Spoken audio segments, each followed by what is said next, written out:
Hi guys, welcome back to my channel and another video. This week, as I haven't had much time to paint, I thought it would be fun to share with you a few new art supplies that I've bought over the last couple of months and do a bit of an art haul. The last art haul video I did was back in June, which was more specific to watercolour supplies. This one is a bit more of a mixture of different things, so I thought you might find it interesting and maybe even get some inspiration or ideas for things you could try out yourself or even buy as a gift for an arty friend or family member. All the supplies mentioned today will be listed in the description box below if you want to go and check them out, and everything you'll see here are things that I've bought myself with my own money, so this video is not sponsored. I will include the price I paid and where I got it from on screen, but of course the prices you pay may vary depending on where you live and where you buy from. So without further ado, let's jump in with the first supply. So this is a 10-roll multicolour pack of washi tape from Japanese brand MT and is currently available on Amazon for £18.75. I get asked a lot about which washi tape I use to get a nice crisp white border around my watercolour paintings, and I've always used Scotch magic tape, which is really good, or whatever is cheapest, which isn't always so good. But recently I bought a couple of single rolls of this tape to try before investing in this pack of 10, which cost around £2.50 each. They are quite expensive, but in my opinion they are worth it. The tape is really smooth and sticks easily to your paper, but is also easy to remove without any damage or tearing. I haven't had any issues with water or paint bleeding underneath it either, so I would definitely recommend it. Each roll measures 15mm wide and is 10 meters long, and is pretty enough to brighten up any bullet journal or diary if that's something that you're interested in too. As with any of the supplies I mentioned today, I'd love to know if you've tried them as well as what you think of them, so do leave me a comment in the box below with your thoughts. On to paint next, and I've bought some acrylic paint for a change. Here I have 2 sets of open acrylic paints from the brand Golden.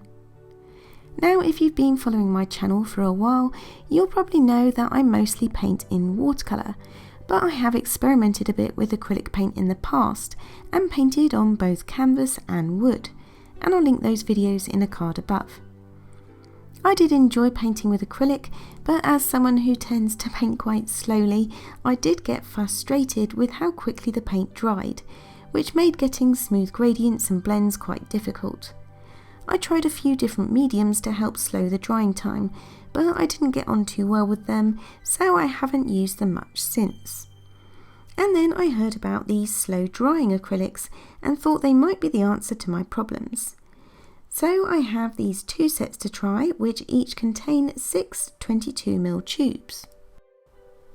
I have the traditional set and the modern set, and they cost around £30 each set on Amazon. On the back it says the slower drying time helps to facilitate blending, softening, shading, glazing and fine detail, which sounds exactly what I'm after. The colours in this traditional set include Indian Yellow Hue, Alizarin Crimson Hue, Ultramarine Blue, Sap Green Hue, Van Dyke Brown Hue and Titanium White. And in the modern set we have Hansa Yellow Opaque, Pyrrole Red, Quinacridone Magenta, Phthalo Blue Green Shade, Phthalo Green Blue Shade and Titanium White. I thought I might try these out in a future video and maybe do a first impressions on them to see how they compare to my regular acrylics, so let me know if that's something you would be interested to see on my channel. Okay, so to go with the acrylic paint, I also bought a small set of 8 canvas panels. These are 100% cotton and measure just 8 by 8 inches or 20 centimeters by 20 centimeters, and they're 3mm thick. So big enough to try out my paints with, but not so big as to be intimidating.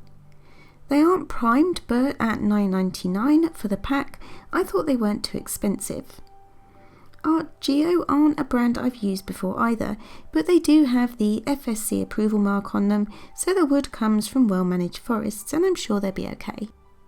Brushes next, and rather than risk ruining my watercolour brushes, I've bought a set of assorted acrylic brushes from Winsor Newton's Foundation range. This set of 6 white synthetic brushes costs £6.99, which I think is pretty good, especially if you're a beginner or just starting out in acrylics. The set contains 2 round brushes size 3 and 6, 2 filbert brushes also size 3 and 6, and 2 flat brushes sizes 10 and 14. I think there is a really good selection here for both fine details and blending, as well as for painting larger areas or washes, and I'm really excited to try all these acrylic supplies out. But it's back to watercolour supplies now with these small 6x4 inch watercolour postcards by Clairefontaine.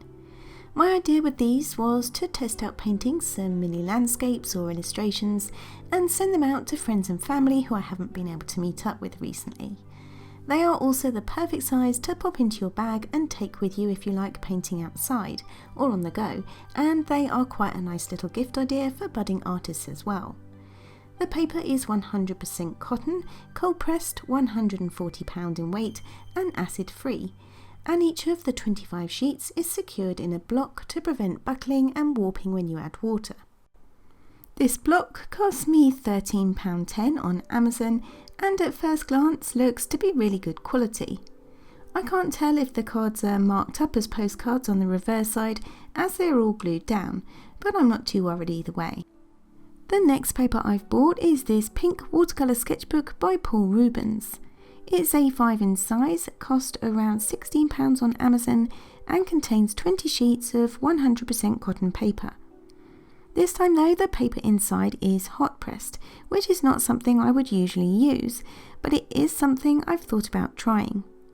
I'm currently using a cold pressed Etcher watercolour sketchbook, which is going to be hard to beat, but I also like to experiment with different brands and supplies to see how they compare, so perhaps that's a topic for another video. This sketchbook opens on the short side and has a ribbon to mark your place, although rather strangely it does seem to be attached at the bottom if you use it in landscape orientation. I do like that each page is serrated though, which will make removing your paintings a lot easier. And there is also a useful pocket in the back for storing photos and so on. Overall, I think it's a really nice looking hardback sketchbook, which will also make another lovely gift. It's back to cold press paper again though for my next supply, and this is the Expression watercolour paper by German manufacturer Hahnemuhle. This measures 24 by 30 centimeters, is 100% cotton, weighs 140 pounds and comes in a block of 20 sheets that cost around £15 on Amazon, which is a lot cheaper than the Arches paper I usually use. It does seem quite a popular watercolour paper among watercolour artists though, and I wanted to try it out for myself. On reading the blurb inside the cover, it does seem just to be surface sized compared to Arches that is internally and externally sized, so it'll be interesting to see how that has an effect on the painting. The next supply I have is a small 5mm tube of watercolour paint, and even though I'm really happy with the paints and setup of my current watercolour palette, I still couldn't resist buying this one to try out. This is Winsor Newton's PERYLENE Violet from their professional range and cost me £6.75 on Amazon. I've heard a few people talk about this colour here on YouTube, and since I already have Winsor Newton's PERYLENE Green in my palette, I thought I'd try their PERYLENE Violet. It is a transparent colour like the green, and I'm really interested to try it out, both on its own and in combination with other colours. So do let me know if you've tried this colour and what your favourite colour mixes with it are too. Okay, so now we are down to the last 2 supplies, and I've saved what I think is the most exciting till last, so hang on in there. First we have this dot card of Daniel Smith watercolours, which contains 4 sheets with 238 watercolours to try out, and I think this was in the region of £20-ish from Amazon, so it was quite expensive. But I have tried a few of Daniel Smith's watercolours this year and included a few half pans and a few tube paints in my current palette. The problem is though, in the UK, Daniel Smith paints are quite pricey and not so readily available, compared to say if you live in the US where they are made. So I thought buying the dot card would be a good way for me to try out the colours available before I buy. So that was my thinking. These dot cards don't hold a lot of paint, but it'll give me an idea of how they look and also what the properties are of each colour. I don't know whether to swatch them out all in one go or to wait and do it gradually, so if you have any tips or suggestions on that, then please do let me know. On the back of each of the 4 sheets there's also additional information on other products that are available, so like their Primatech colours, watercolour sticks, and a list of artists who love Daniel Smith's watercolours, one of whom is Jean Haines, which brings me nicely on to my last purchase, which I am super excited about, and that is this beautiful watercolour painting book by Jean Haines herself. Jean Haines is a world-renowned best-selling author and artist whose favourite medium is watercolour, and her book Atmospheric Watercolours really caught my eye. This is a hardback book and costs less than £15 on Amazon, and for 175 pages of inspiration, information and instruction, I think it's a real bargain. If we turn over onto the back cover, it claims that this book will alter the way you think about watercolours and provide you with a refreshing guide and much inspiration.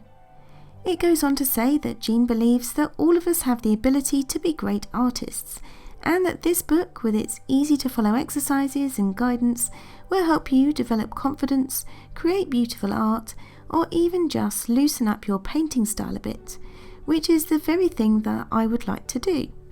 Don't get me wrong, I love painting realistic animals, but with too much fussing and attention to detail, I often feel like my paintings end up being overworked and lack the fresh spontaneity that watercolours lend themselves to. Without direction or guidance though, I fear that forcing looseness on my paintings may just end up making them look unfinished or amateurish. So my hope is that by spending a bit of time reading through and carrying out some of the exercises in this book, I will learn some new tips and techniques, and perhaps these will help me to grow and develop my own unique style.